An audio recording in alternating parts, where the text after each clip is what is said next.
आज के वीडियो में हम डिस्कस करेंगे circular flow of income 3 sector model. इसके पहले हमने 2 सेक्टर मॉडल के ऊपर ऑलरेडी वीडियो बना दिया है।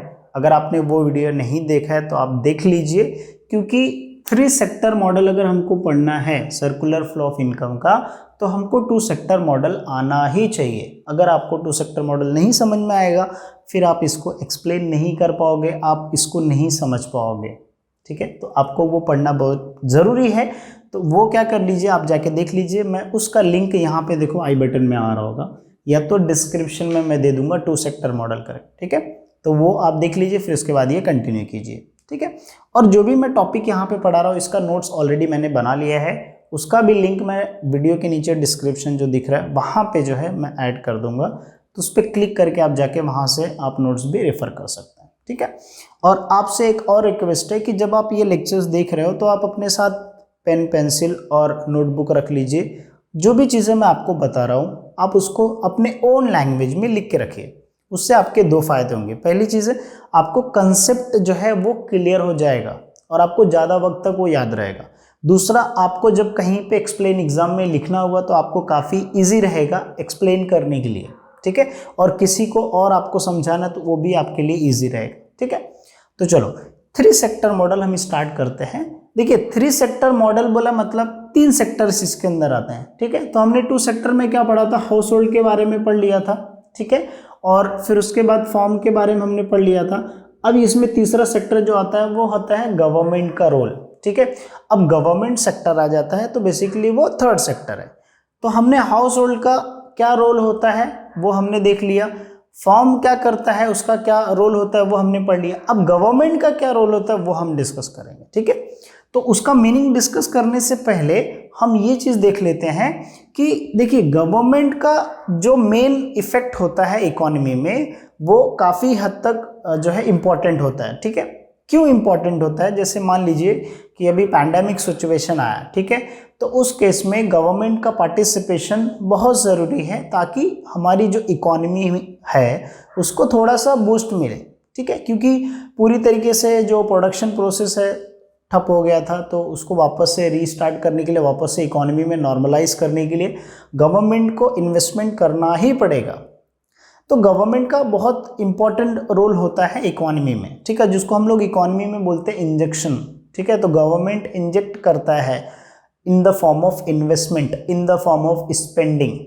ठीक है, तो इकोनॉमी में गवर्नमेंट का बहुत इंपॉर्टेंट रोल है। उसमें आप गवर्नमेंट का जो इफेक्ट करता है वो अलग अलग तरीके से कर सकता है। मेनली हम लोग देखते हैं टैक्स के फॉर्म में।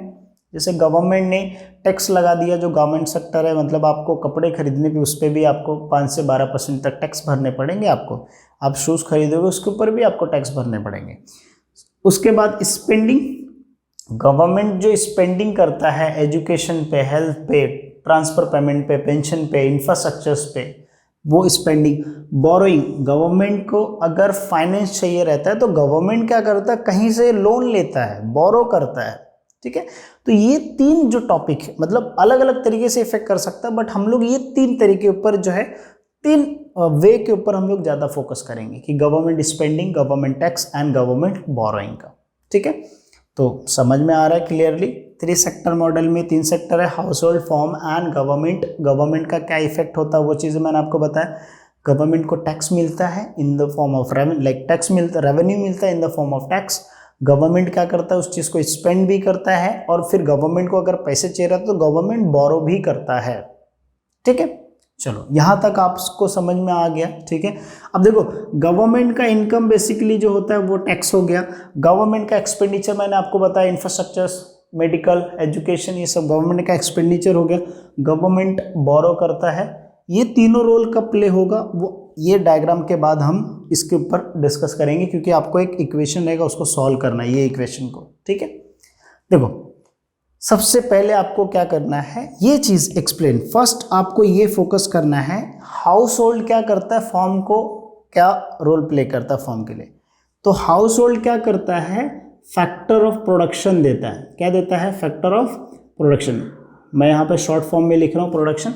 तो जो हाउस होल्ड है वो फैक्टर ऑफ प्रोडक्शन दिया फॉर्म को, तो फॉर्म उसके बदले यहाँ पे देखो एरो मैंने बना दिया। ठीक है, फॉर्म उसके बदले हाउस होल्ड को क्या देता है, पेमेंट करता है, क्या करता है, जिसको हम लोग बोलते हैं फैक्टर पेमेंट करना, ठीक है। तो हाउस होल्ड ने फैक्टर ऑफ प्रोडक्शन दिया फॉर्म को, फॉर्म ने क्या दिया, उसका पेमेंट दे दिया।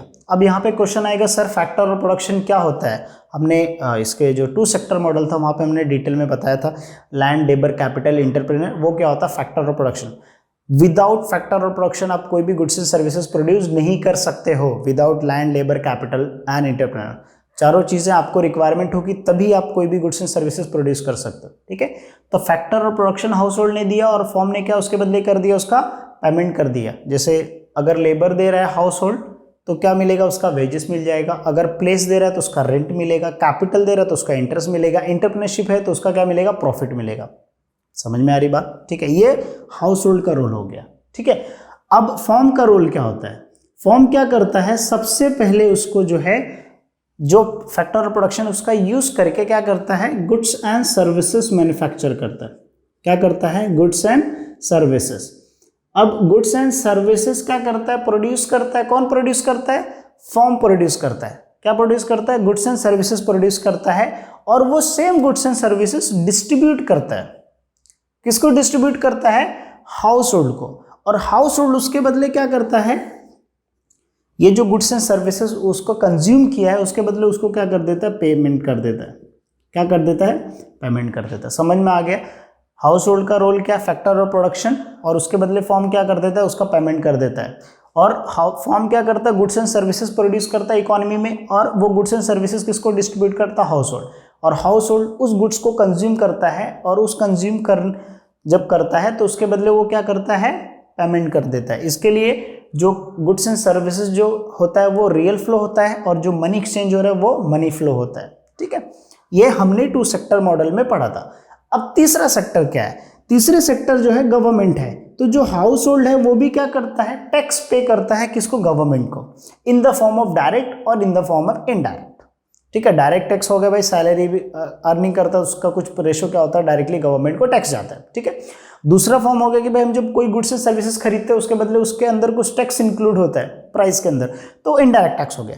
तो एक हाउस होल्ड भी क्या करता है, टैक्स पे करता है, और बिजनेस भी क्या करता है, गवर्नमेंट को टैक्स पे करता है, ठीक है। जब कोई गुड्स एंड सर्विसेज मैन्युफैक्चर करता है तो गवर्नमेंट को टैक्स पे करना पड़ता है, ठीक है। अगर बिजनेस लाइट यूज कर रहा है या वाटर यूज कर रहा है, या तो फिर गुड्स एंड सर्विसेज इन्वेंट्री लेके आ रहा है, या कोई भी एक्सपोर्ट इंपोर्ट कर रहा है, या कोई यहाँ पे एक्सपोर्ट इंपोर्ट का हम लोग इंक्लूड नहीं करेंगे, वो 4th सेक्टर मॉडल में हम लोग इंक्लूड करेंगे, ठीक है। यहाँ पे जो भी गुड्स बिजनेस जब होता है, सेल्स टैक्स हो गया, ठीक है, तो ये जब सेल करता है तो ये सब टैक्स किसको पे करता है, गवर्नमेंट को टैक्स पे करता है। अब मान लीजिए इंडिया में अब मुंबई से जो है हैदराबाद जा रहे हैं गुड्स, कोई भी ट्रांसफर कर रहे हैं, ठीक है, या सेल कर रहे हैं, तो आपको कस्टम ड्यूटी पे करना पड़ेगा, ठीक है। वहाँ पे जो कस्टम रहता है उसका, आप एक इंटरचेंज जब करते हो एक स्टेट से दूसरे स्टेट पे, तो उसका अलग से आपको टोल भरना पड़ता है, ठीक है। तो गवर्नमेंट को क्या मिल रहा है, इन the form of tax, government को क्या मिल रहा है, इनकम मिल रहा है। हाउस होल्ड से भी मिल रहा है, फॉर्म से भी मिल रहा है, ठीक है। अब ये सेम जो टैक्स इसको गवर्नमेंट को मिल रहा है, ये टैक्स क्या करता है, हाउस होल्ड को वापस से देता है इन the form of wages, in the form of salary, in the form of transfer of payment, in the form of आप बोल सकते हो एजुकेशन सेक्टर, इंफ्रास्ट्रक्चर, ये सारी चीज़ों के लिए क्या करता है, वापस से पेमेंट कर देता है, ठीक है। मान लीजिए हमारे लिए अच्छे से अच्छा रोड बना है, तो गवर्नमेंट क्या किया है, अच्छे से अच्छा रोड बना है, किस लिए, public utility, house hold, right. So government क्या करता है, वापस से वो सैलरी के फॉर्म में, वेजेस के फॉर्म में गवर्नमेंट क्या करता है, वापस कर देता है वो टैक्स हाउस होल्ड को। और सेम चीज गवर्नमेंट क्या करता है, बिजनेस को भी वापस कर देता है इन the form of subsidies, in the form of purchasing any goods, और जो इकोनॉमी में है तो उस इकोनॉमी में क्या करता है, वापस से इन द फॉर्म ऑफ इन्वेस्टमेंट, वो क्या करता है, वापस से फॉर्म को रीपेमेंट कर देता है वो टैक्स। तो ये होता है रोल गवर्नमेंट का 3 सेक्टर मॉडल में। समझ में आई बात, ठीक है। तो बेसिकली गवर्नमेंट का मेन क्या रोल होता है कि जो भी टैक्स रिसीव हो रहा है इनकम, उस इनकम को वापस से स्पेंड करना ऑन दी हाउस होल्ड और ऑन दी फॉर्म, ठीक है। अब बिजनेस को क्या मिलना, सब्सिडीज देना, ठीक है। अलग अलग जो है केसेस में जहाँ पे गवर्नमेंट क्या करता है, छूट देता है बिजनेस को, ठीक है। अब मान लीजिए टैक्स वसूला, गवर्नमेंट ने फॉर्म से टैक्स लिया, ठीक है, बाद में टैक्स बर्डन कुछ परसेंटेज क्या कर दिया, रिड्यूस कर दिया।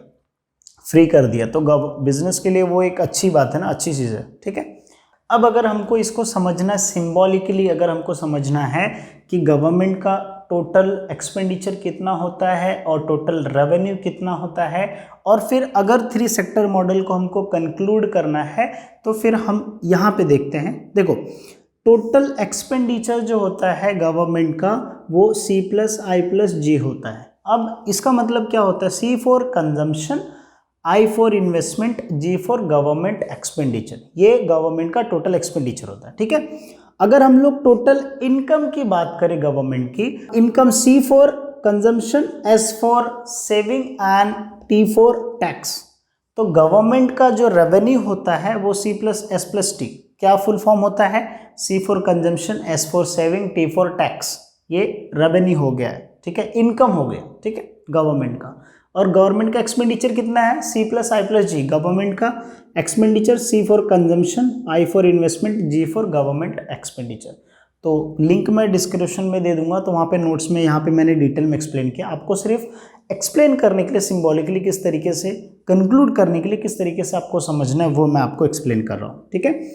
अब देखिए यहाँ पे भी कंजम्पशन है, यहाँ पे भी कंजम्पशन है, इसके लिए हम लोग इसको क्या कर सकते हैं, साइमल्टेनियसली सॉल्व कर सकते हैं। देखिए C+I+G is equal to C+S+T, ठीक है। अब अगर हम इसको सॉल्व करेंगे, कट करेंगे, तो डायरेक्टली देखिए ये इधर पे भी C है, इधर पे भी C कैंसिल हो गया। अब अगर आपको सिंपल मैथ चाहिए, देखो यहाँ पे C है, अगर इज इक्वल टू उस तरफ है तो अगर इस तरफ आएगा तो क्या हो जाएगा, माइनस हो जाएगा, क्या हो जाएगा, माइनस हो जाएगा। तो प्लस और माइनस क्या होता है, माइनस होता है, तो ये C गेट कैंसल्ड, माइनस हो जाएगा, राइट। तो बचा क्या, I+G is equal to S+T, ठीक है, ये बचा। अब उसके बाद अगर हम क्या करते हैं, I को उस तरफ भेज देते हैं और T को इस तरफ भेज ले आते हैं, ठीक है। तो देखिए क्योंकि हमको रेवेन्यू एक तरफ चाहिए और गवर्नमेंट का एक्सपेंडिचर एक तरफ चाहिए, ठीक है।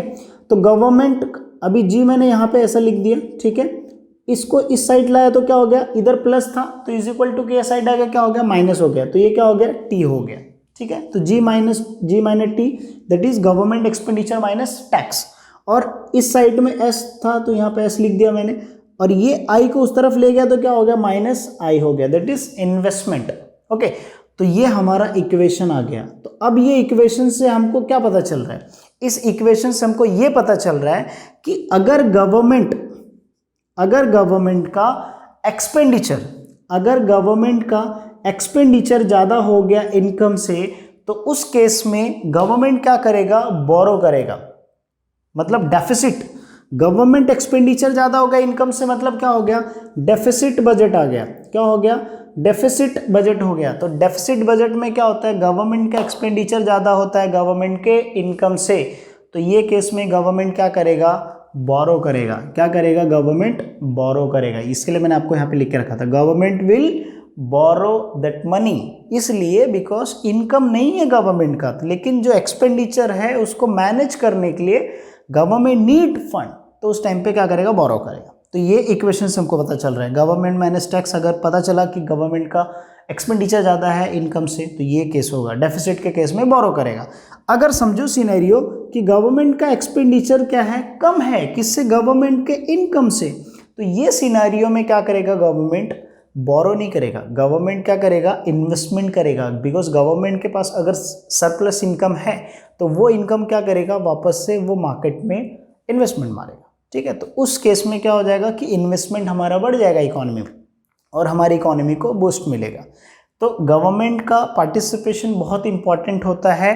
तो इससे हमको 3 मॉडल सेक्टर से ये पता चलता है कि गवर्नमेंट कब बोरो करेगा और गवर्नमेंट कब क्या करेगा, इन्वेस्टमेंट करेगा।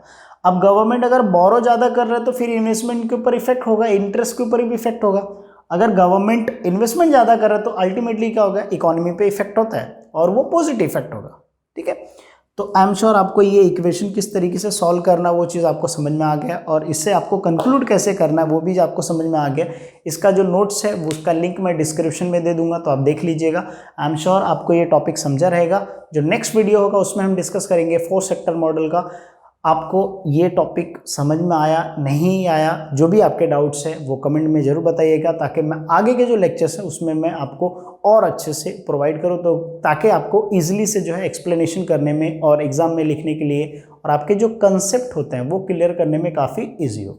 सो मिलते हैं नेक्स्ट लेक्चर में।